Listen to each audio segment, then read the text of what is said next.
ევროკომისიის პრეზიდენტ ურსულა ფონ დერ ლაიენს ბრიუსელსა და ბუდაპეშტს შორის ურთიერთობების აღდგენის საკითხში სწრაფი პროგრესის მიღწევა სურს. მან ამის შესახებ მაშინ განაცხადა, რაც პიტერ მადიარმა უნგრეთის არჩევნებში გაიმარჯვა, რითაც დასრულდა ვიქტორ ორბანის ხელისუფლებაში ყოფნის 16 წლიანი უწყვეტი მმართველობა. მადიარმა პარტია ტისასთან ერთად დიდი უმრავლესობა მოიპოვა, რაც მას ვიქტორ ორბანის მიერ არალიბერალური დემოკრატიის პროექტის ფარგლებში გატარებული ფართო მასშტაბიანი რეფორმების გასაუქმებლად დასჭირდება. უნგრელმა ხალხმა თავისი ნება გამოხატა და ევროპული გზა აღადგინა. ეს ფუნდამენტური თავისუფლებების გამარჯვებაა. ამ შედეგით ჩვენი გაერთიანება უფრო ძლიერი და უფრო მტკიცეა. გუშინ განსაკუთრებული საღამო იყო. რა თქმა უნდა, ჩვენ რაც შეიძლება მალე დავიწყებთ მთავრობასთან მუშაობას.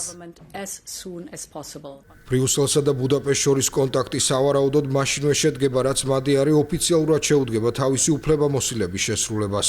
ევროკომისია ამჟამად დაახლოებით 17 მილიარდ ევროს აკავებს გაერთიანებული და COVID-19-ის აღდგენის ფონდებიდან ბუდაპეშტთან კანონის უზენაესობის, სასამართლო დამოუკიდებლობის, აკადემიური თავისუფლების, თავშესაფრის შესახებ კანონმდებლობისა და LGBTQ+ უფლებების საკითხში არსებული სამართლებრივი დავის გამო. ამასთან ბუდაპეშტი კომისიის თანხმობას ელოდება 16 მილიარდი ევროს ოდენობის თავდაცვის გეგმისთვის სეიფის ფარგლებში, რომელიც სესხებით უზრუნველყოფილი პროგრამაა. მადიარისთვის ევროკავშირის თანხების გამოყოფა პრიორიტეტული საკითხია. მომავალი პრემიერ-მინისტრი მიიჩნევს, რომ სუპერ უმრავლესობა დაეხმარება მას საჭირო რეფორმების გატარებასა და იმ კრიტერიუმების დაკმაყოფილებაში, რომლებიც კომისიამ ამ თანხების გამოთავისუფლებისთვის დაადგინა.